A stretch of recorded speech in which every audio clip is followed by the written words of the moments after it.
আসসালামু আলাইকুম আমন্ত্রণ মাই টিভি সংবাদে আপনাদের সাথে আছি আমি ফাহানিয়া স্পিনার। শুরুতেই জানিয়ে দিচ্ছি সংবাদ শিরোনাম। উজানের পাহাড়ি ঢল ও টানা বৃষ্টিতে বন্যার পানি হু হু করে বাড়ছে সিলেট ও সুনামগঞ্জে। পানিবন্দী প্রায় 60 লাখ মানুষ। কুড়িগ্রাম সহ উত্তরাঞ্চলে বন্যার আশঙ্কা। কক্সবাজারের উখিয়ায় রোহিঙ্গা ক্যাম্পে 3টি পাহাড় ধসে 10 জনের মৃত্যু। চলছে উদ্ধার তৎপরতা। নিরাপদ স্থানে সরিয়ে আনা হচ্ছে অন্যদের। ঈদুল আজহার ছুটি শেষে আজ থেকে খুলেছে সব অফিস আদালত ও ব্যাংক। ছুটি কাটিয়ে এখন ঢাকায় ফিরছেন কর্মজীবীরা। বিএনপি উস্কানি দিলেও সরকার কোনো যুদ্ধে জড়াবে না বললেন ওবায়দুল কাদের। উন্নয়নের নামে সরকার লুটের সুযোগ করে দিয়েছে অভিযোগ রিজভী। এবং ঈদ উৎসবের আবহে নীরবে কাঁদছেন বৃদ্ধাশ্রমে থাকা বাবা মায়েরা। বৃদ্ধ বয়সে অতীতের সুখ গল্প আঁকড়ে কাটছে একাকিত্বে ভরা জীবন।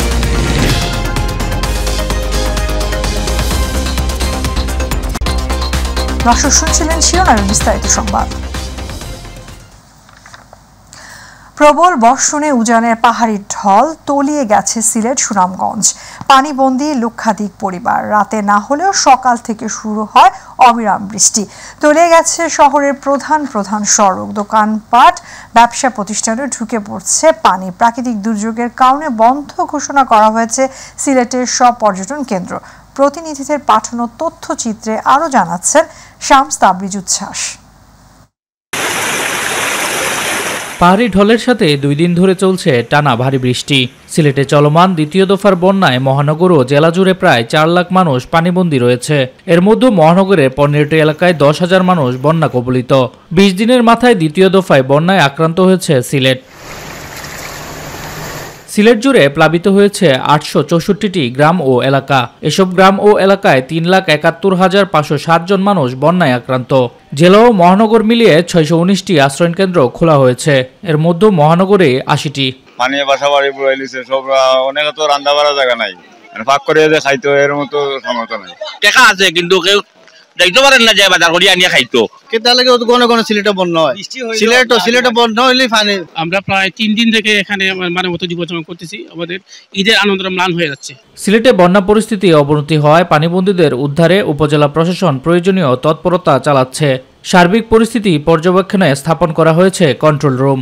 বন্যায় ক্ষতিগ্রস্ত দক্ষিণ সুরমা বরৈকান্দি বিদ্যুৎ উপকেন্দ্র রক্ষায় সেনাবাহিনী মোতায়েন করা হয়েছে। বন্ধ ঘোষণা করা হয়েছে সিলেটের সব পর্যটন কেন্দ্র। সর্বাত্মক প্রচেষ্টা চালাচ্ছি আমরা সহযোগিতা করার জন্য, এবং আমরা 1 মিনিটের জন্য আমাদের কার্যক্রম আমরা বন্ধ করব না। এদিকে বৃষ্টি পাহাড়ি ঢলে সুনামগঞ্জের সবকটি নদ নদীর পানি বিপদসীমার উপর দিয়ে প্রবাহিত হচ্ছে। একে একে ডুবে গেছে ঘরবাড়ি ও রাস্তাঘাট। বসতবাড়ি দোকানপাটে পানি ঢুকে পড়ায় আসবাবপত্র, দোকানের মালামাল ও মূল্যবান জিনিসপত্রের ব্যাপক ক্ষয়ক্ষতি হয়েছে। জেলা জুড়ে খোলা 100 আশ্রয় কেন্দ্রে বানবাসী মানুষ আশ্রয় নিয়েছে। পানি বৃদ্ধি অব্যাহত থাকায় সুনামগঞ্জ জেলা শহরের সাথে সবকটি উপজেলার যোগাযোগ বিচ্ছিন্ন রয়েছে। সিলেটের সুরমা কুশিয়ারা সহ 4টি নদীর পানি বিপদসীমার উপর দিয়ে প্রবাহিত হয়ে সুনামগঞ্জের বন্যা পরিস্থিতিও অবনতি হয়েছে। শামস তাবরিজ উচ্ছ্বাস, মাই টিভি নিউজ ডেস্ক।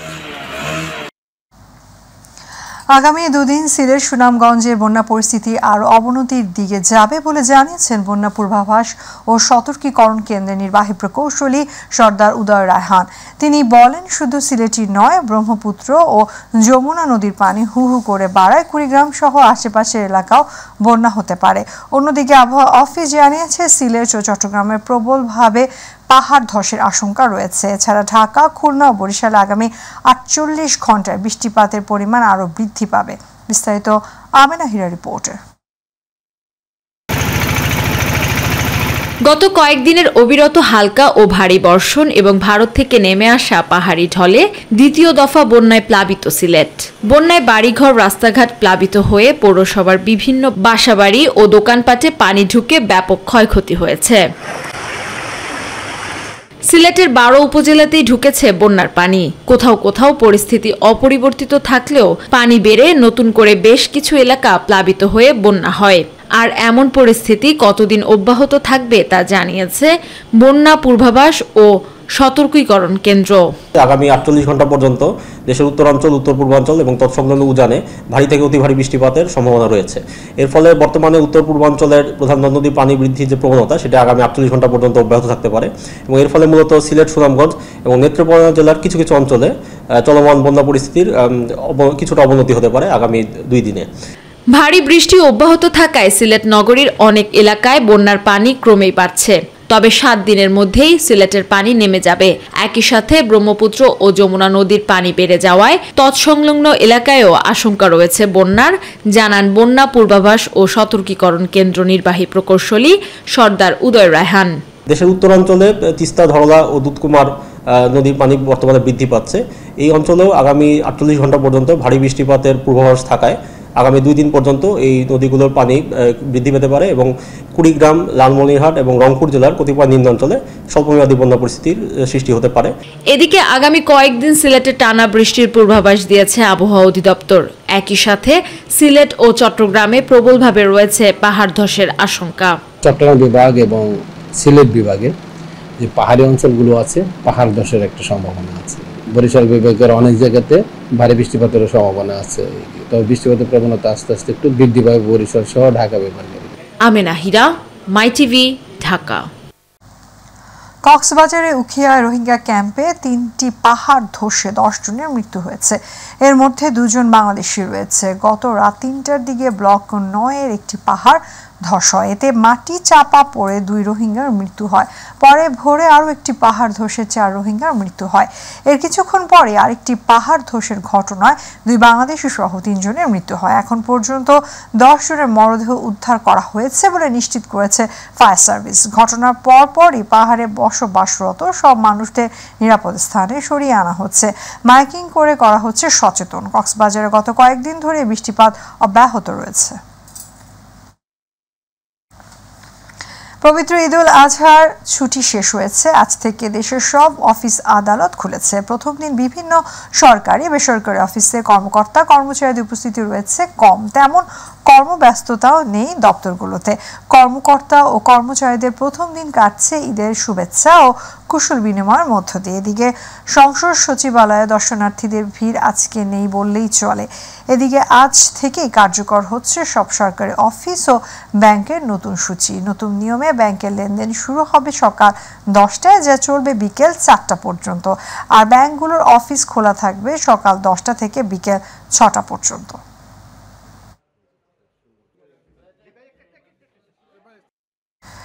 সরকারি ছুটি শেষ হওয়ায় প্রিয়জনের সাথে ঈদের আনন্দ ভাগাভাগি শেষে আবারও রাজধানী ঢাকায় ফিরতে শুরু করেছেন মানুষ। কেউ বা লঞ্চে, কেউ বা বাসে, আবার কেউ বা ট্রেনে চেপে ফিরছেন কর্মব্যস্ত ঢাকায়। পরিবারের সাথে সম্পর্কের খানিকটা ছেদ ঘটিয়ে ফিরছেন কর্মের নগরীতে। হাসান বিশ্বাসের ক্যামেরায় আবু সাইদ অপুর রিপোর্ট। প্রিয়জনের সাথে ঈদের আনন্দ ভাগাভাগি আর আত্মীয় স্বজনদের সাথে ক্ষণিকের সান্নিধ্যময় সময় কাটিয়ে রাজধানী ফিরতে শুরু করেছেন নগরবাসী। বুধবার থেকে অফিস আদালত খোলায় ঢাকায় ফিরতি মানুষের পদভারে মুখর হয়ে ওঠে সদরঘাট লঞ্চ, বাস ও ট্রেন টার্মিনাল এলাকা।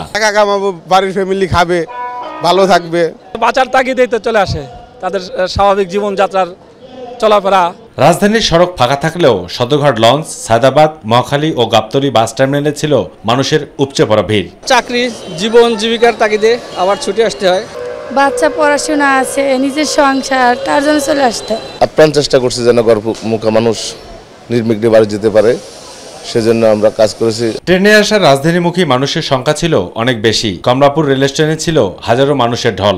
জীবিকার তাগিদে তো সবাই ঢাকায় আসবে, কারণ কর্মজীবী মানুষ তো ঢাকায় আসতেই হবে। ছুটি অল্প, তার জন্য চাকরির তাগিদে বাসা ছেড়ে চলে আসতে হয়েছে। সবকিছু মিলেই যে আসলে তো আমরা শিকড়ের উদ্দেশ্যে ঈদ করতে যাওয়া। অবশ্য ফিরতি ট্রেনে ছিল শিডিউল বিপর্যয়ের ঘটনা। আর যারা ঈদের ছুটি না পেয়ে আজ ছুটি পেয়েছেন, তারা ছুটছেন শেকড়ের টানে। এ যেন অন্যরকম এক অনুভূতি। পরিবার পরিজনের সাথে ঈদ আনন্দ উপভোগ শেষে এভাবেই ব্যস্ততম রাজধানীতে ফিরছেন নগরবাসী। তাদের প্রত্যাশা একটাই, যেভাবে নিরাপদে বাড়িতে পৌঁছে পরিবারের সাথে ঈদ আনন্দ উপভোগ শেষে যে আনন্দঘন মুহূর্তটুকু কাটিয়েছেন, সেই আনন্দঘন মুহূর্তের সেই রেশ নিয়ে যেন কর্মব্যস্ত নগরী রাজধানীতে তাদের কর্মব্যস্ততা অব্যাহত রাখতে পারে, এমনটাই প্রত্যাশা এসব ঘর ফেরত মানুষের। কমলাপুর রেল স্টেশন থেকে আবু সাদ অপু, মাই টিভি, ঢাকা। ভারতের প্রধানমন্ত্রী নরেন্দ্র মোদীর আমন্ত্রণে দুদিনের রাষ্ট্রীয় সফরে আগামী 21শে জুন শুক্রবার নয়াদিল্লি যাচ্ছেন প্রধানমন্ত্রী শেখ হাসিনা। অত্যন্ত গুরুত্বপূর্ণ এই দ্বিপাক্ষিক সফর উপলক্ষে 21-22 জুন সেখানে অবস্থান করবেন প্রধানমন্ত্রীর প্রেস উইংয়ের পাঠানো এক বিজ্ঞপ্তিতে বলা হয় 22 জুন সকালে প্রধানমন্ত্রী শেখ হাসিনাকে নয়াদিল্লির ফোর্ট কোর্টস্থ রাষ্ট্রপতি ভবনে আনুষ্ঠানিক সংবর্ধনা দেওয়া হবে।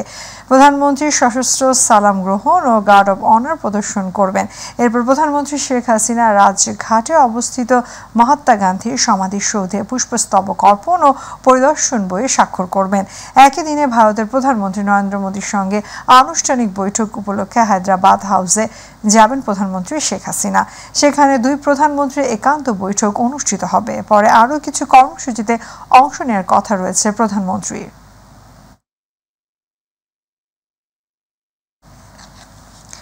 বিএনপি উস্কানি দিলেও সরকার মিয়ানমারের সাথে যুদ্ধে জড়াবে না, যে কোনো পরিস্থিতি আলোচনার মাধ্যমে সমাধানে বাংলাদেশ আগ্রহী বলে জানান সড়ক পরিবহন ও সেতুমন্ত্রী ওবায়দুল কাদের। দুপুরে সচিবালয় মন্ত্রণালয়ের সভাকক্ষে কর্মকর্তা কর্মচারীদের সাথে ঈদ পরবর্তী শুভেচ্ছা বিনিময় শেষে এ কথা জানান তিনি। এদিকে সেন্ট মার্টিনে 1 ইঞ্চি জমিও কাউকে দেয়া হবে না বলে হুঁশিয়ারি দিয়েছেন আওয়ামী লীগের যুগ্ম সাধারণ সম্পাদক বাহাউদ্দিন নাসিম। আরও জানাচ্ছেন রাকিব হাসান। দুপুরে সচিবালয়ে নিজ মন্ত্রণালয়ের কর্মকর্তা কর্মচারীদের সাথে ঈদ পরবর্তী শুভেচ্ছা বিনিময় করেন সড়ক পরিবহন ও সেতুমন্ত্রী ওবায়দুল কাদের। এ সময় সড়কে শৃঙ্খলা বজায় রাখতে প্রত্যেককে নিজ নিজ দায়িত্ব সঠিকভাবে পালনের নির্দেশ দেন তিনি। আমি সবচেয়ে বেশি জোর দেব সড়ক আর পরিবহনের শৃঙ্খলা, এই ডিসিপ্লিনটা আমরা বারে বারে বলে যাচ্ছি, কিন্তু যেভাবে ডিসিপ্লিন থাকা দরকার এবং ডিসিপ্লিন না থাকলে যানজট বাড়ে, দুর্ঘটনা বাড়ে। মিয়ানমার প্রসঙ্গে ওবায়দুল কাদের বলেন, যে কোনো উস্কানির মুখে বাংলাদেশ যুদ্ধে না জড়িয়ে আলাপ আলোচনার মাধ্যমে সমাধানে বিশ্বাসী। মিয়ানমার প্রভোকেশন দেখ, তাদের সাথে আমরা আলাপ আলোচনা করি, সমাধান করব, আমরা যুদ্ধে জড়াবো না। এটা আমাদের দেশের জনগণও চায় না। এখন ফখরুল সাহেব যদি যুদ্ধে জড়াতে চান তাহলে এই প্রভোকেশনের ফাঁদে আমরা পড়তে পারি। আমরা সরকারে আছি, আমাদের দায়িত্ব আছে, কর্তব্য আছে। সার্বভৌমত্ব চলে গেলে আমাদেরই ব্যথা লাগবে বেশি। এদিকে রাজধানীর ডিপ্লোমা ইঞ্জিনিয়ার্স ইনস্টিটিউশন মিলনায়তনে নিজ নির্বাচনী এলাকার নেতাকর্মীদের সাথে ঈদ পরবর্তী শুভেচ্ছা বিনিময় করেন আওয়ামী লীগের যুগ্ম সাধারণ সম্পাদক বাহাউদ্দিন নাসিম। এ সময় বাংলাদেশের ভূখণ্ডের 1 ইঞ্চি জমিও কারো দ্বারা ক্ষতিগ্রস্ত হতে দেয়া হবে না বলে হুঁশিয়ারি দেন তিনি। বাংলাদেশ থাকবে সম্পূর্ণ স্বাধীন, সার্বভৌম। এই স্বাধীন সার্বভৌম রাষ্ট্রে কোনো মায়ানমার তো দূরের কথা, কোনো রাষ্ট্রই কোনো অধিকার নেই আমাদের দেশকে কোনোভাবে ক্ষতিগ্রস্ত করা। আমাদের স্বাধীনতা, আমাদের সার্বভৌমত্ব, আমাদের সোনার বাংলাদেশকে বিন্দুমাত্র আক্রমণ করার ক্ষমতাও কেউ রাখে না। রাকিব হাসান, মাই টিভি, ঢাকা। উন্নয়নের নামে সরকার লুটের সুযোগ করে দিয়েছে বলে অভিযোগ করেছেন বিএনপির সিনিয়র যুগ্ম মহাসচিব রুহুল কবির রিজভী। সকালে নয়াপল্টনে দলের চেয়ারপারসন বেগম খালেদা জিয়ার মুক্তির দাবিতে বিক্ষোভ মিছিলের পর তিনি একথা বলেন। নানা ইস্যুতে সরকারের সমালোচনা করে রিজভী বলেন, সরকারকে মোকাবেলা করতে রাজপথে নামতে হবে। আমাদেরকে হয়তো আরো গুলি করবে, লাঠিচার্জ করবে, হয়তো আরো আমাদের লোকজন গুম করবে, আমাদের অনেক নেতা কর্মীকে হয়তো ক্রস ফায়ার দিবে, কিন্তু তবুও আমাদের মিছিল থামালে চলবে না। অতীতে সুগল্প আঁকড়ে ধরে বুকে পাথর চেপে বৃদ্ধাশ্রমের 4 দেয়ালের মাঝে প্রিয় সন্তানদের জন্য মুখ লুকিয়ে ঈদ উৎসবেও নীরবে কাঁদছেন বাবা মায়েরা। সন্তান ছাড়া বৃদ্ধাশ্রমে যত্নে থাকলেও ভালো নেই 4 দেয়ালে বন্দী এই বাবা মায়েরা। বৃদ্ধ বয়সে চলা সাথীহীন একাকিত্বে ভরা জীবন কাটছে তাদের। ঈদ উৎসবের এই সময় বৃদ্ধাশ্রমে থাকা বাবা মায়েদের কেমন কাটছে দিন? আমেনা হীরার রিপোর্ট। পরিবারের সবাই যখন ঈদ আনন্দে মশগুল, তখন দূর নির্জন কোনো এক ভবনে পুরনো স্মৃতি বুকে নিয়ে প্রিয়জন ছাড়া নিভৃতে চোখের জল ফেলছেন বৃদ্ধাশ্রমে থাকা বাবা মায়েরা। ঈদ এলেই বিষাদ নেমে আসে প্রবীণ এই মানুষগুলোর জীবনে। দুচোখ বেয়ে কষ্টের জলধারা, হাতড়ে বেড়ান পুরনো স্মৃতি। ঈদ উৎসব কাটে পরিবারকে কাছে না পাওয়ার কষ্টে। অভিমান বুকে চেপে দীর্ঘশ্বাস ফেলেন তারা। বৃদ্ধাশ্রমে ঈদ মানে প্রতিটি কক্ষের দেয়ালে দেয়ালে বিষাদ, কষ্ট, কান্না আর নীরব আহাজারির গল্প। আপন ঘর ছেড়ে এটাই এখন অনেকের সুখের নীড়, আর বৃদ্ধাশ্রমের সদস্যরাই প্রত্যেকের পরিবার। আমি ভাবছিলাম আজকে আমাকে নিয়ে যাবে, সে বলছে 2 দিন পরে আসবো। আচ্ছা, আর 2 দিন পরে আসতেছি। আমাকে ওকে, ওখানে বাসা গেলে তো একা একা লোনলি, ভালো লাগে না। এই যে লোকজন দেখি, তাকায় দেখি কে কি করে, বোম্বন দেখি, এই আর কি। এখানেই ভালো লাগে, গেট টুগেদার মতো হয় আর কি। কেউ 2 মাস, কেউ 8 মাস, কেউ বা তারও বেশি সময় ধরে আছেন এখানে। বাড়ি ফিরতে ইচ্ছে করে কিনা জানতে চাইলে প্রত্যেকে অভিমান নিয়ে জানান দেন, শেষ বয়সে পরিবারের কারোরই বোঝা হতে চান না তারা। আমার স্ত্রী বিয়োগ হয়, ফলে আমার 2টা মেয়ে, 2টাই একজন বিএসসি পাস করার পর বিবাহ হয়, আর একজন মাস্টার্স কমপ্লিট করে। এরপরে আমি চিন্তা করলাম যে আমি কোথায় যাব, কোথায় দাঁড়াবো। আমি একজন স্বাধীন চেতা মানুষ, পরনির্ভরশীল হতে আমি পছন্দ করি না। বৃদ্ধাশ্রমে অপরিচিত জনদের সঙ্গে ঈদের আনন্দ ভাগাভাগি করলেও পরিচিত মুখ খুঁজে ফেরেন বৃদ্ধাশ্রমে থাকা বাবা মায়েরা। অসহায়ত্ব আর একাকিত্ব কুরে কুরে খাচ্ছে সবাইকে। না, ভালোই লাগতেছে।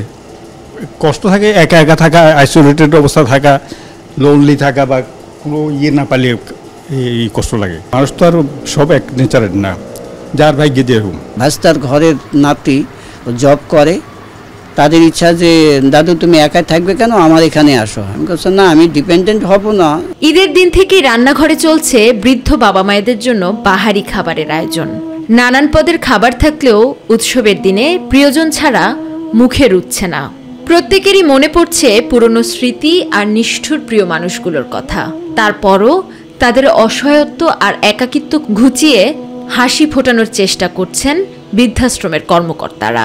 ছেলে মেয়ে যারা আসে বা কোনো আত্মীয় স্বজন বা বাইরে থেকেও যদি কেউ দেখা করতে চায়, তাদের সাথে পুরো উন্মুক্ত করে দেওয়া হয়। শত অভিমান আর কষ্টের মাঝেও বৃদ্ধ এই বাবা মায়েদের সন্তানের প্রতি নেই বিন্দুমাত্র আক্ষেপ। এতক্ষণ এখানে উপস্থিত থেকে বসে ভাবছিলাম এই বদ্ধ ঘরগুলোতে থাকা মানুষগুলোর কথা। এই মানুষগুলোই একসময় কর্মক্ষেত্রে দাপিয়ে বেরিয়েছেন, পরিবারের জন্য করেছেন অগাধ কষ্ট। কিন্তু বয়সের ভারে আজ যখন তারা প্রবীণ, পরিবারের কাছ থেকে বিতাড়িত হয়ে এই মানুষগুলোই ঈদ উদযাপন করছেন তাদেরই মতো কিছু প্রবীণদের সাথে। আজকের ঈদের দিন তাদের কাছে বিশেষ কোনো দিন নয়। ঈদ কেবলই তাদের কাছে অন্যান্য দিনের মতো আরেকটি যন্ত্রণাদায়ক দিনের সূচনা। কিন্তু আমাদের প্রত্যেক সন্তানকে ভুলে গেলে চলবে না, আজ আমরা যারা নবীন, বয়সের ভারে একদিন আমাদেরকেই হতে হবে প্রবীণ। আমিনা হীরা, মাই টিভি, ঢাকা। পশুর চামড়া সংগ্রহে এখন রাজ্যের ব্যস্ততা সাভা ট্যানারি শিল্পনগরীতে। সরকারের কঠোর নীতি থাকলেও বাস্তবায়ন কতটা হবে তার দিকে তাকিয়ে ব্যবসায়ী ও শিল্প মালিকরা। সিইটিপি নিয়ে শঙ্কা থাকলেও আশার কথা বলছেন সংশ্লিষ্টরা। প্রতিনিধি আব্দুল্লাহ আল ওয়াহিদের প্রতিবেদন, জানাচ্ছেন শামসদা বিজুচ্ছ্বাস। বছরের অর্ধেকের বেশি পশুর চামড়া সংগ্রহ হয় কোরবানির ঈদে। ঈদে রাজধানী সহ আশপাশের এলাকার পশুর কাঁচা চামড়া সংগ্রহে কর্মব্যস্ত সাভারের চামড়া শিল্পনগরীর মালিক শ্রমিকেরা। সপ্তাহখানেক পর থেকে ঢাকার বাইরের লবণযুক্ত চামড়া ঢুকবে ট্যানারিগুলোতে। লবণের দাম ও মজুত নিয়ে এবার অনেকটাই স্বস্তিতে ট্যানারি মালিকরা। তবে মহাসড়কে প্রতিবন্ধকতা নিয়ে রয়েছে প্রশ্ন। মাল তো আমরা গত বছর দিয়েছিলাম 850, এই বছর একটা গাড়িতে আসছে হয়তো 600 মতো, আরো 500 আমরা আসবে। নিয়ে আসতে লইছি, তখন আমাদেরকে বাস লইয়া লাড়ি লইয়া খার হয়েছে, সিঙ্গেল দিছে। পরে আমি আর সিঙ্গেল অমান্য করে আমি যেমন টাইনে আইসি। চাপটা দিতে একবার আমার অনেকগুলো আমরা আটকে রাখছি। পরে ওই যে আমি ডিসি অফিসে ফোন দিছি, এরপরে সম্ভবত এটা সমাধান হয়েছে। কেউ কেউ আবার নিয়ম না জেনে ঢাকার বাইরের চামড়া নিয়ে হাজির হচ্ছেন এই শিল্পনগরীতে, আর সময় মতো লবণযুক্ত না করায় চামড়ার গুণগত মান নষ্ট হচ্ছে। কালো চামড়াগুলো ঢুকতেছে, এই চামড়াগুলোরে আমরা এখন প্রিজারভেটিভ করতেছি লবণ দিয়ে। এই লবণ দেওয়ার পরে অন্তত 2-2.5 মাস আমাদের এই চামড়া রাখা যাবে। বিশ্ববাজারে জায়গা পেতে এলডব্লিউজি সনদ পেতে সাভারের স্থানান্তরের শুরু থেকেই সিপিটি সক্ষমতা ও পরিবেশ রক্ষা নিয়ে বারবারই প্রশ্ন তুলছেন মালিকসহ পরিবেশবিদরা। পরিবেশ অধিদপ্তর যে স্যাম্পল নেবে সেই স্যাম্পল আমার সায়েন্স ল্যাবের থেকে নিবে, সেই স্যাম্পল আমাদের এখানে ল্যাবেও নিব। আমরা নিয়ে কম্পেয়ার করে আমরা দেখবো যে আসলে আমাদের রেজাল্টটা কিরকম আসছে। সিটিপিকে পুরোপুরি এটার জন্য প্রস্তুত করার জন্য যা যা পদক্ষেপ নেওয়া দরকার সেই পদক্ষেপগুলো আমরা নিয়েছি। এটা আমরা আজকে সরেজমিনে দেখতে আসলাম। এবছর 1,10,00,000 চামড়া সংগ্রহের লক্ষ্যমাত্রায় প্রস্তুতি নিচ্ছে Bangladesh tannery association. Shams Tabriz উচ্ছ্বাস, মাই টিভি নিউজ ডেস্ক। কোরবানির ঈদকে কেন্দ্র করে 4 লাখেরও বেশি গবাদি পশুর চামড়া লবণজাত করেছে চট্টগ্রামের আড়তদাররা বলছেন সরকারের বেঁধে দেয়া দাম ট্যানারি মালিকরা চামড়া না কেনে ঝুঁকি নিয়ে চামড়া লবণজাত করতে হয়েছে তাদের। চট্টগ্রামে ট্যানারি না থাকায় এসব চামড়া ঢাকায় ট্যানারিতে পাঠানো হয়। এদিকে এবার ঢাকার মধ্যে প্রতি বর্গফুট লবণযুক্ত চামড়ার দাম সরকার নির্ধারণ করেছে 55 থেকে 60 টাকা, যা গত বছর ছিল 50 থেকে 55 টাকা। অন্যদিকে ঢাকার বাইরে গরুর প্রতি বর্গফুট লবণযুক্ত চামড়ার দাম নির্ধারণ করা হয় 50 থেকে 55 টাকা, যা গত বছর ছিল 45 থেকে 48 টাকা।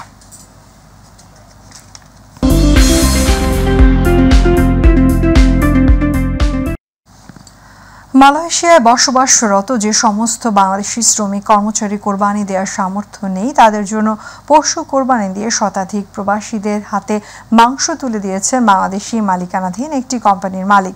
তবে কোম্পানির নাম ও মালিকের নাম প্রকাশ করতে চান না মাংস বিতরণকারীরা।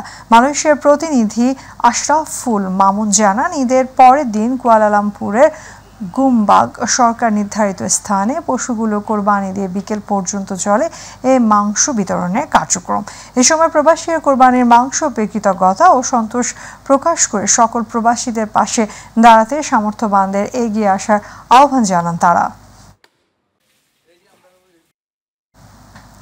বাংলাদেশ ক্রিকেট অ্যাসোসিয়েশন কুয়েতের আয়োজনে আল রাই ক্রিকেট গ্রাউন্ডে চ্যাম্পিয়ন্স লিগ টি20 ক্রিকেট টুর্নামেন্টের ফাইনাল খেলা অনুষ্ঠিত হয়েছে। কুয়েত প্রতিনিধি আল আমিন রানা জানান, টুর্নামেন্টের 4টি গ্রুপে বাংলাদেশ, ভারত, পাকিস্তান, আফগানিস্তান, শ্রীলঙ্কা সহ বিভিন্ন দেশের মোট 40টি দল অংশগ্রহণ করেন।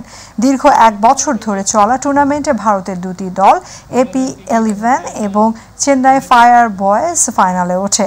ফাইনাল খেলায় 4 উইকেটে জয় তুলে নেয় চেন্নাই ফায়ার্স বয়েজ।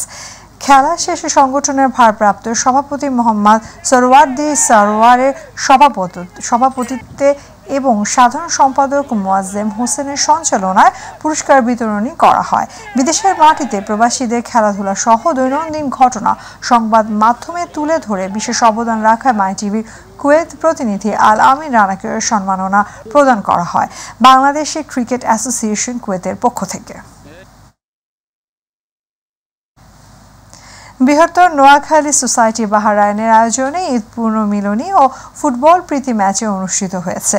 বাহরাইন প্রতিনিধি শাহিন শিকদার জানান, বাহরাইনের বুদাইয়া স্পোর্টস ক্লাবের মাঠে ঈদ পুনর্মিলনী ও ফুটবল প্রীতি ম্যাচে অনুষ্ঠানের পুরস্কার বিতরণীতে সভাপতিত্ব করেন সংগঠনের সভাপতি আবুল কালাম আজাদ। প্রধান অতিথি হিসেবে উপস্থিত ছিলেন বাহরাইনের বাংলাদেশ দূতাবাসের শ্রম সচিব মাহফুজুর রহমান। বিশেষ অতিথি হিসেবে উপস্থিত ছিলেন বৃহত্তর নোয়াখালী সোসাইটি বাহরাইনের উপদেষ্টা engineer Humayun Kabir, Bangladesh business forum বাহরাইনের সভাপতি আইনুল হক, সাধারণ সম্পাদক জসিম উদ্দিন সহ বাংলাদেশ কমিউনিটি শীর্ষস্থানীয় নেতৃবৃন্দ।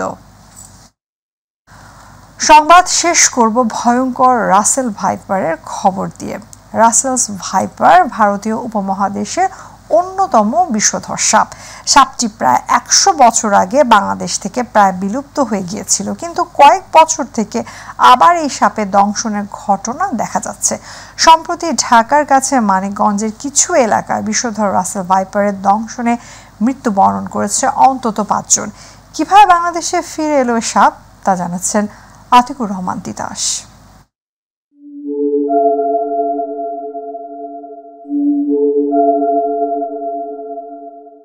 এক সময়ের বিলুপ্ত বিষধর সাপ রাসেল ভাইপার ক্রমেই যেন রাজত্ব গেড়ে বসতে শুরু করেছে সারা দেশে। বরেন্দ্র এলাকা ছেড়ে সাপটির খোঁজ মিলেছে বরিশাল, পটুয়াখালী, চাঁদপুর, এমনকি ঢাকার আশেপাশেও। অস্তিত্ব মিলেছে 25 জেলায়। চলতি বছর এ সাপের কামড়ে মারা গেছেন 10 জন। রাসেল ভাইপার দেখতে অনেকটা অজগরের বাচ্চার মতো। ছোট ও সরু লেজের সরীসৃপটি দৈর্ঘ্যে 3 থেকে 5 ফুট পর্যন্ত হয়ে থাকে। মাথা চ্যাপ্টা, ত্রিভুজাকার এবং ঘাড় থেকে আলাদা। শরীর জুড়ে অনেকটা চাঁদের মতো গাঢ় বাদামি গোল গোল দাগ। দৈহিক বৈশিষ্ট্যের কারণে শুকনো পাতা বা ধান ক্ষেতের মধ্যে খুব সহজেই লুকিয়ে রাখতে পারে নিজেকে। রাসেল ভাইপার সাপ চন্দ্রবোরা বা উলুবোরা নামেও বাংলাদেশে পরিচিত। সাধারণত সাপ মানুষকে এড়িয়ে চললেও ঠিক উল্টো স্বভাব রাসেল ভাইপারের। নিজেকে বিপন্ন মনে করলেই করে বসে আক্রমণ। আক্রমণের ক্ষেত্রে এটি এতটাই ক্ষিপ্র যে 1 সেকেন্ডের 16 ভাগের 1 ভাগ সময়ে শেষ করতে পারে পুরো প্রক্রিয়া। খেপে গেলে শব্দও করে প্রচণ্ড জোরে। ঘন ঝোপ আর পরিত্যক্ত জমি অপেক্ষাকৃত কমে যাওয়ায় এই সাপ কৃষি জমিতেই থাকে, যার ফলে যারা মাঠে কৃষিকাজ করেন তারা রাসেল ভাইপারের দংশনের সবচেয়ে বেশি শিকার হয়ে থাকেন। রাসেল ভাইপারের বিষ হেমাটোটক্সিক, যার কারণে ছোবল দিলে আক্রান্ত স্থানে পচন ধরে। ছোবলের 5 মিনিটের মধ্যে ফুলে যায় ক্ষতস্থান। এর বিষ নষ্ট করে দিতে পারে ফুসফুস, কিডনি সহ বিভিন্ন অঙ্গ প্রত্যঙ্গ। বেশিরভাগ সাপ ডিম পারলেও রাসেল ভাইপার বাচ্চা দেয়। গর্ভধারণ শেষে স্ত্রী রাসেল ভাইপার সাধারণত 20 থেকে 40টি বাচ্চা দেয়, তবে 80টি পর্যন্ত বাচ্চা দেওয়ার রেকর্ডও আছে। একদিকে উচ্চ প্রজনন ক্ষমতা, অন্যদিকে দেশের সব অঞ্চলে শেয়াল, গুইসাপ ও বেজি দেখলেই মেরে ফেলায় রাসেল ভাইপারের সংখ্যা বেড়ে যাচ্ছে, কারণ তার খাদক নেই। এতে ইকোসিস্টেমও ব্রেক হয়ে যাচ্ছে বলে মনে করছেন বিশেষজ্ঞরা। আতিকুর রহমান তিতাস, মাই টিভি। সংবাদের শেষ প্রান্তে আমরা যাবার আগে সংবাদ শিরোনামগুলো জানিয়ে দিচ্ছি আরো একবার। উজানের পাহাড়ি ঢল ও টানা বৃষ্টিতে বন্যার পানি হুহু করে বাড়ছে সিলেট ও সুনামগঞ্জে। পানিবন্দী প্রায় 7 লাখ মানুষ। কুড়িগ্রাম সহ উত্তরাঞ্চলে বন্যার আশঙ্কা। কক্সবাজারের উখিয়া রোহিঙ্গা ক্যাম্পে 3টি পাহাড় ধসে 10 জনের মৃত্যু। চলছে উদ্ধার তৎপরতা, নিরাপদ স্থানে সরিয়ে আনা হচ্ছে অন্যদের। ঈদুল আজহার ছুটি শেষে আজ থেকে খুলেছে সব অফিস, আদালত ও ব্যাংক। ছুটি কাটিয়ে এখন ঢাকায় ফিরছেন কর্মজীবীরা। বিএনপি উস্কানি দিলেও সরকার কোনো যুদ্ধে জড়াবে না বললেন ওবায়দুল কাদের। উন্নয়নের নামে সরকার নিতে সুযোগ করে দিয়েছে অভিযোগ হিজবি। এবং ঈদ উৎসবের আবহে নীরবে কাটছেন বৃদ্ধাশ্রমে থাকা বাবা মায়েরা। বৃদ্ধ বয়সে অতীতের সুখ গল্প আঁকতে কাটছে কাকিদের পাওয়া জীবন।